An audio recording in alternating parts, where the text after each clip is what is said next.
Have you ever sat across the dinner table from someone you love and realized they've been measuring your worth in dollars the whole time? I'm 31 years old, and I spent 21 days carrying around a secret that weighed $31 million. Every single time my older brother called me the family's charity case, every time his wife asked if I needed help with my electric bill, I just smiled. Have you ever felt like the invisible one in your own family? Drop a comment and let me know where you're listening from right now. I'd love to know who's part of our community. Anger wasn't loud this time. It was clinical. When Zachary chuckled and slid that $20 bill across the white linen tablecloth, telling me to buy myself a proper dinner for once, I didn't flinch. I didn't cry, and I certainly didn't ask why. I just looked at the smug, self-satisfied grin on Courtney's face as she adjusted her Bellevue pearls, and I felt a wave of absolute ice-cold clarity slide over me. This wasn't a family dynamic anymore. It was a balance sheet, and I was about to audit every single line item of their arrogance. I quietly picked up my phone, stepped away from the table under the pretense of checking on a patient, and slipped into the hallway. My hands didn't shake. I opened a message to my cousin Tyler, the 20-year-old sophomore who actually saw through their performative nonsense. I instructed him to keep his phone on voice memo for the remainder of the gathering. Every snide comment, every dismissive chide, every patronizing piece of advice, I wanted it documented. If they were going to treat my life as a calculated joke, I was going to ensure their punchlines were preserved in high-fidelity audio. They had no idea who they were playing with. To them, I was just Madison, the quiet little sister who chose a low-margin career in public health care over corporate leverage. For the last 6 years, I had carved out a quiet, independent existence in Bend, Oregon. I worked 40-hour weeks as a pediatric rehab therapist, helping disabled children learn to grip a pencil or tie their shoes. I drove a dented Honda CR-V with over 180,000 miles on the odometer. I rented a small bungalow where the air smelled of the massive pine trees outside. My life was deliberate, grounded, and entirely self-funded. But Zachary and Courtney viewed my humility as a personal failure. They couldn't comprehend a life that wasn't wrapped in leased luxury or leveraged credit lines. For years, I had been the silent investor in their version of family. When our mother faced foreclosure due to thousands of dollars in unpaid back taxes, Zachary was too busy asset flipping Bellevue properties and upgrading his venture capital portfolio to notice. I was the one who pulled double shifts for 8 months straight, quietly wiring the capital to clear her debt. Zachary just swooped in later, taking the credit while flaunting his performative lifestyle. Now, I realized my compassion had been a premium subscription, and I was finally footing the bill. They truly believed I was a charity case, completely blind to the $31 million core trust that our grandfather, Douglas, had established in San Francisco with my name on it. I had been ordered to keep it an absolute secret for 21 days, and every insult they threw at me was just proving how desperately they failed. Grandpa's character test, I slipped my phone back into my pocket, aligned my shoulders, and walked back to the dining room with a terrifying sense of peace. The accounting had officially begun. The historical log lodge on the shores of Lake Tahoe looked like a postcard from the 1960s, but the scent of damp cedar and fresh pine couldn't mask the toxic calculation thickening the air. Within hours of our arrival, Zachary and Courtney managed to isolate me inside the dim, shadowed boathouse. The wooden floorboards creaked under our feet as Courtney adjusted her Bellevue pearls and leaned in too close, her breath smelling of expensive mints. She tapped her manicured nails, the precise color of unbuttered toast, against her gold-embossed planner. "Madison, sweetie, we're just so incredibly concerned about you," she purred, sliding a sleek bottle toward me. "Your stress lines are getting quite deep. This is a medical-grade serum. We can absolutely spare a bottle for our favorite charity case." Zachary stepped out from the shadows, his posture carrying the cold, methodical weight of a corporate liquidator. He didn't raise his voice. He just laid a heavy leather folder onto the rustic table between us. Inside was a prepared document for a limited power of attorney, legally transferring control over all future estate matters into his hands. "It's just for efficiency, Maddie," Zachary said, his voice flat and transactional. Grandpa Douglas is 83. When things happen, You shouldn't have to deal with the legal stress on top of your little job. Sign it now before the paperwork gets complicated. I looked at the contract, then at their expectant faces, and I felt a profound wave of clarity. This was the absolute trap of cruel normalization. In wealth-obsessed networks like theirs, emotional degradation isn't an abnormality. It is a standardized protocol. Zachary and Courtney didn't view themselves as malicious predators. Their morality had been so thoroughly calibrated by financial metrics that they genuinely believed stripping the autonomy of an unmonetized family member was a benevolent act of management. They assumed my compliance was guaranteed because they had spent a decade convincing themselves that my lack of corporate leverage meant I lacked a backbone. But my absolute silence in that dim boathouse wasn't submission. It was the dangerous, invisible chain of the survivor. When you spend years navigating systemic gaslighting, you learn that displaying loud anger is just giving your abusers free equity to trade on. Precision requires patience. I looked directly into Zachary's eyes, completely filtering out any trace of panic or hesitation. "That's very thoughtful of you both," I said, my voice completely stripped of any human warmth. "Let me think about it." I didn't sign. I turned my back on their hidden malice and walked out into the crisp afternoon air, making my way to the screened porch of the main cabin. Grandpa Douglas was sitting on the wooden swing, the old chain squeaking rhythmically as he stared down at a crossword puzzle. He didn't look up as I sat down, but his wrinkled hand gently patted my knee. "5-letter word for a thing kept hidden," he murmured, his pencil hovering over the paper. He slowly traced the letters for secret. "Hard thing to keep sometimes," he added quietly, giving me a tiny, imperceptible wink. "Worth it, though, when it's the right kind." My chest tightened, but inside, my resolve solidified into absolute stone. They wanted a war of signatures, and they had no idea I was holding all the leverage. Night fell over Lake Tahoe, the darkness swallowing the water while the sparks from the bonfire danced into the freezing mountain air. Zachary was deep into his $600 bottle of rare bourbon, his usual corporate filter evaporating with every slow sip. He was holding court by the flames with a few cousins, gesturing aggressively with his glass. I sat on a damp cedar log just outside the perimeter of the firelight, wrapped in a blanket, a silent witness to my own erasure. "Look, let's be entirely realistic here." Zachary's voice echoed across the pebbled beach, loud and dripping with unearned authority. "Grandpa Douglas isn't going to live forever. When he passes, what is there really to split? Maybe a $400,000 asset base from his teacher's pension and the old schoolhouse property? As the eldest, I'll naturally take on the executor burden. It's a nightmare of legal paperwork, but someone has to handle the estate." One of our cousins asked what would happen to my portion. Zachary let out a condescending chuckle, swirling the amber liquid in his glass. "Madison will get her legal share, obviously. But I'm gonna manage it for her through my firm. She's a pediatric therapist, she lives paycheck to paycheck, and doesn't even know what a diversified portfolio looks like. I'll pair her with one of our junior advisors and lock her capital into something completely safe before she blows it at a thrift store. She's simply not built for high-stakes financial decisions." Courtney smiled warmly from his shoulder, her eyes completely vacant of genuine empathy.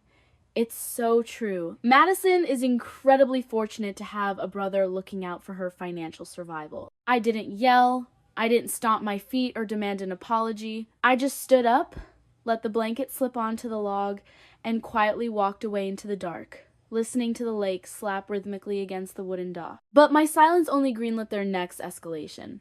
By the time I reached my upstairs guest bedroom, my phone began vibrating frantically on the mattress. Courtney had launched a coordinated group text attack to the entire extended family, systematically branding me as unstable, ungrateful, and emotionally dramatic for walking away from a family discussion. Seconds later, she finalized the shaming by posting a performative photo of the Tahoe sunset on social media with a caption that read, "True family shows up for the lineage. Some just wait for the leftovers."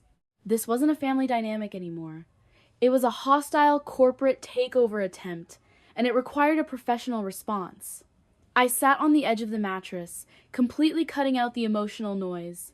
I opened my laptop, the screen illuminating the dark wooden walls with a cold blue glow. I didn't respond to a single text message. Instead, I bypassed their petty arguments entirely and activated Marcus Vance, our grandfather's elite trust attorney based out of a glass tower in San Francisco. The 3-week secrecy window mandated by Grandpa Douglas was nearing its final hours, and it was time to align the balance sheet. I initiated a formal asset verification and legal tracking sequence, preparing the framework for a devastating restructuring. Inside my laptop, a different kind of sunrise was forming, the kind made entirely of numbers, legal boundaries, and quiet, systematic retribution. The response from Marcus Vance didn't arrive via a standard email. It came through an encrypted portal at 6 o'clock in the morning, carrying a single devastating attachment labeled as an option agreement on our family's zinc mineral holdings. A massive plot of land Grandpa had quietly acquired decades ago, using his background as a chemistry teacher to predict its industrial value. While executing a high-level corporate audit of the trust, Marcus Vance had uncovered a criminal anomaly, a signature mismatch. Zachary hadn't just been waiting for an inheritance.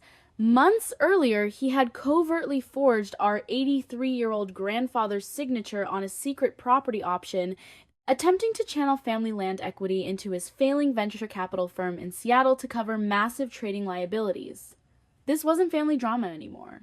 It was fraud, packaged in a sleek corporate folder. The final morning of the reunion arrived with a heavy, unmoving fog that blanked out the Tahoe's shoreline. Inside the cabin, the atmosphere was thick with packed suitcases and the quiet, tense energy of a family preparing to retreat into their separate lives. Suddenly, a sound broke the silence, a sharp, rusty, mechanical buzz.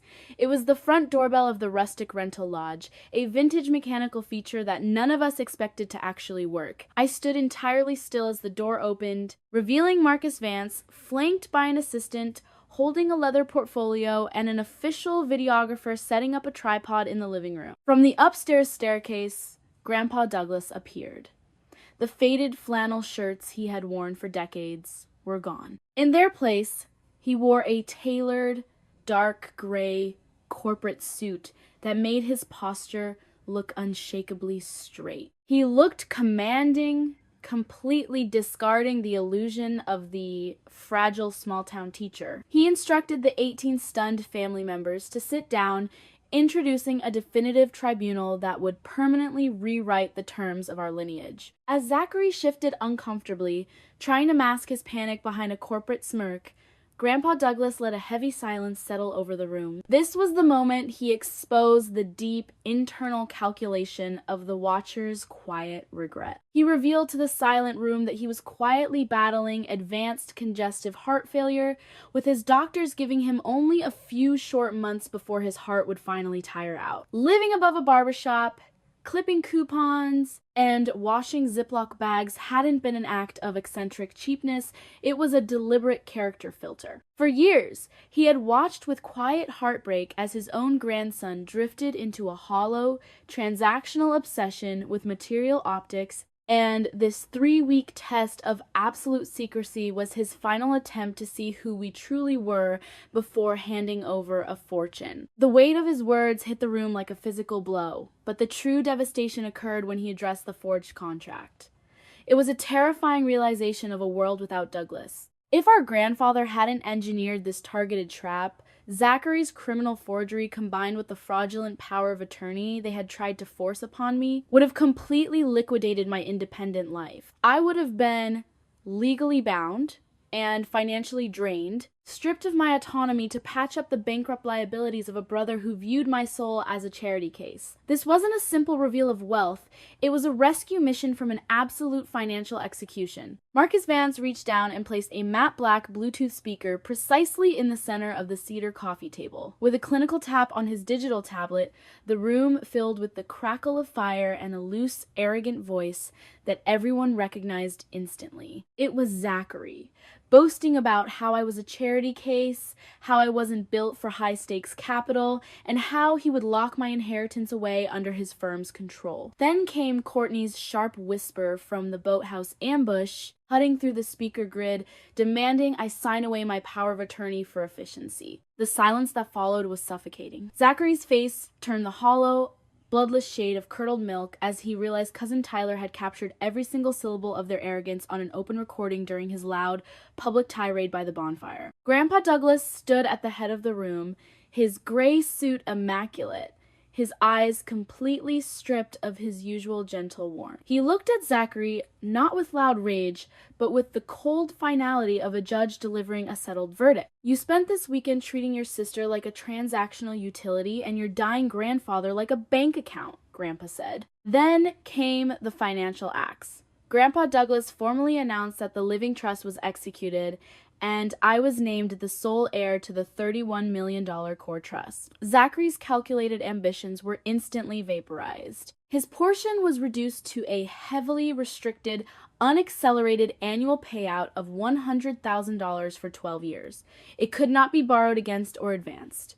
But Marcus Vance wasn't finished. He slid one final corporate dossier across the table, a signed confession from Zachary's own Bellevue father-in-law, revealing that Zachary had thieved $450,000 from his father-in-law's corporate accounts to patch up his failing venture firm. This was the absolute shattering collapse of the power illusion of an empty wallet.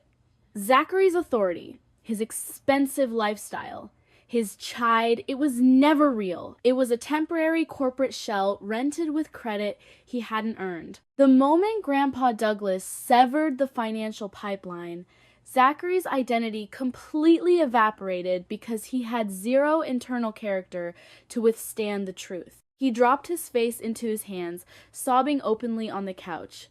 I looked at him, feeling no loud triumph, just clarity.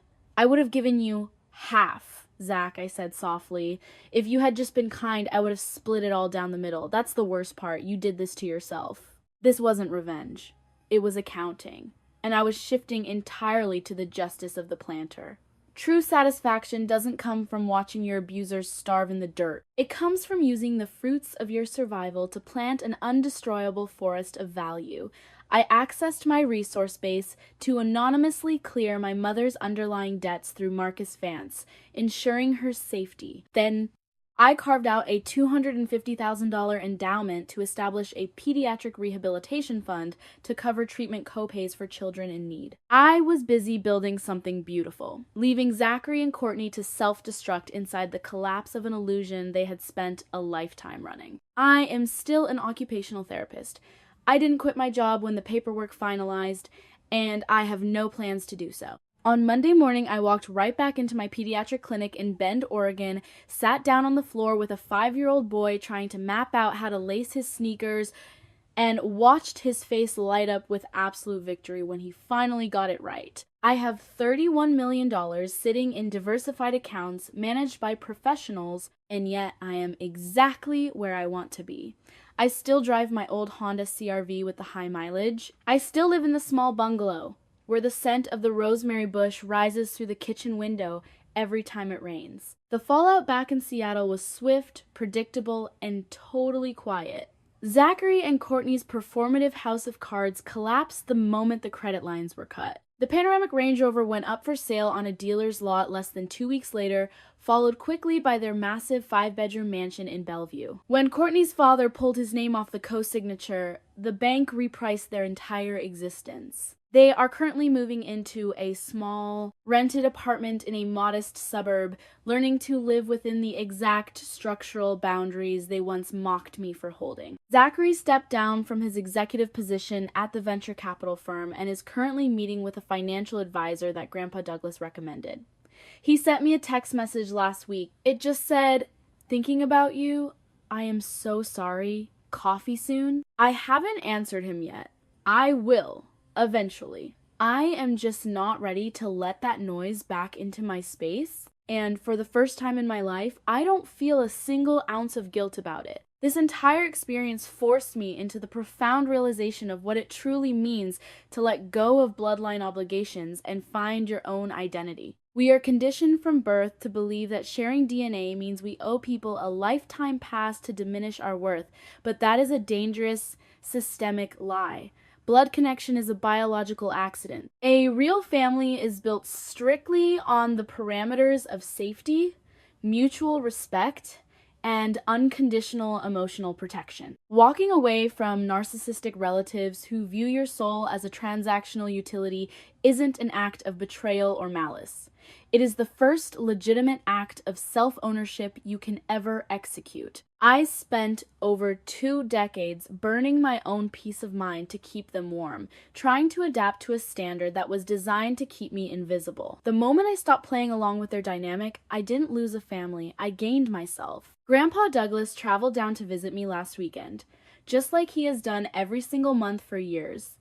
Though this time, Cousin Tyler gladly volunteered to take the wheel. They rattled up the driveway in his old Ford Ranger, Grandpa sitting shotgun in one of his 6 flannel shirts, completely unbothered by the millions shifting through his living trust.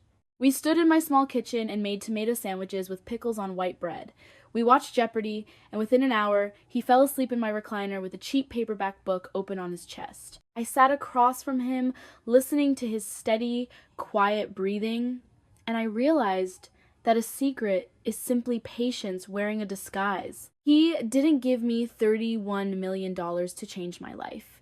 He gave me a mirror that allowed my family to display their true character in the light, and then he gave me the resources to protect my peace. If you find yourself sitting at a family table right now where your existence is being measured in pennies, I am writing this letter directly to you. To those who have consistently been branded as the charity case, the oversensitive sibling, or the invisible outsider, do not crack. Do not flash your worth like a card just to win a petty argument with people who are committed to misunderstanding you. Step back into the safety of your own boundaries, lock your jaw, and let the clarity of time execute the verdict without your help. True integrity doesn't require a loud performance or public approval. It practices itself when nobody is keeping score. Pay close attention to how people treat you when they think you have nothing to offer them, because someday you might turn out to be the only person holding a seat at the table that matters. The money was never the true inheritance. The inheritance was learning who I was when I thought no one was looking, and discovering who they were when they thought I was nothing. Thank God I kept my mouth shut. If this journey spoke to a quiet truth in your own life, don't keep it to yourself. Hit that share button right now, subscribe to the channel, and drop a 100 in the comments below to let me know you stood your ground until the very last second. Let's show the world that integrity will always outlast an illusion. Thank you for watching.